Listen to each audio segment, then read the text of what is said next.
Clause 5.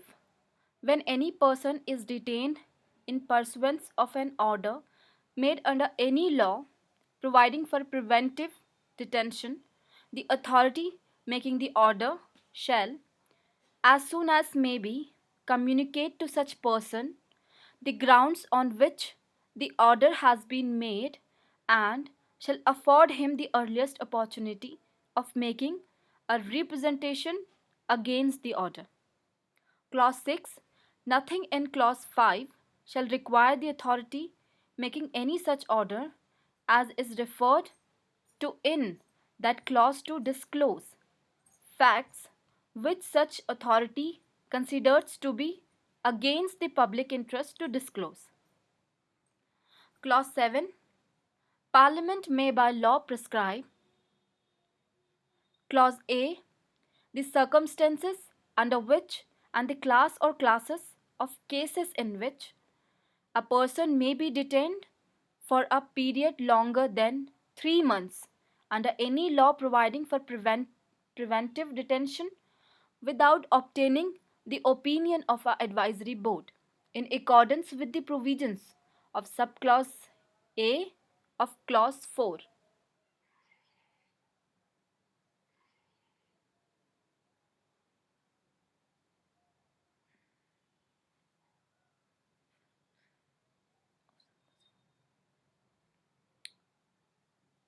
Clause B.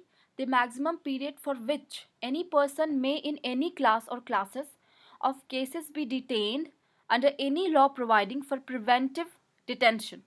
And Clause C. The procedure to be followed by an advisory board in an inquiry under subclause A of the clause 4. Right against exploitation. Article 23. Prohibition of traffic in human beings and forced labor. Clause 1.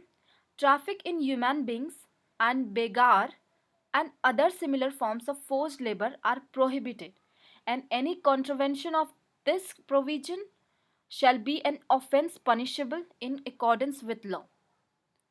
Clause 2. Nothing in this article shall prevent the state from imposing compulsory service for public purposes, and in imposing such service, the state shall not make any discrimination on grounds only of religion, race, caste, or class, or any of them. Article 24.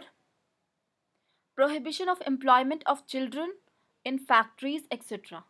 No child below the age of 14 years shall be employed to work in any factory or mine or engaged in any other hazardous employment. Right to freedom of religion. Article 25. Freedom of conscience and free profession, practice, and propagation of religion. Clause 1. Subject to public order, morality, and health, and to the other provisions of this part, all persons are equally entitled to freedom of conscience and the right freely to profess, practice, and propagate religion. Clause 2. Nothing in this article shall affect the operation of any existing law or prevent the state from making any law. Subclause A. Regulating or restricting any economic, financial, political, or other secular activity which may be associated with religious practice. Subclause B.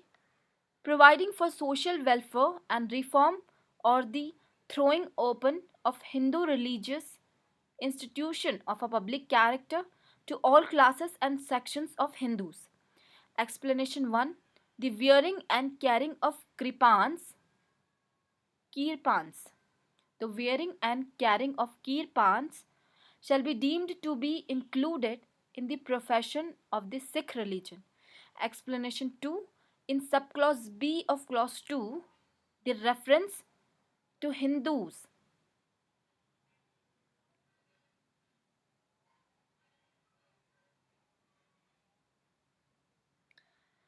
the reference to Hindus shall be construed as including a reference to persons professing the Sikh, Jaina, or Buddhist religion, and the reference to Hindu religious institutions shall be construed accordingly.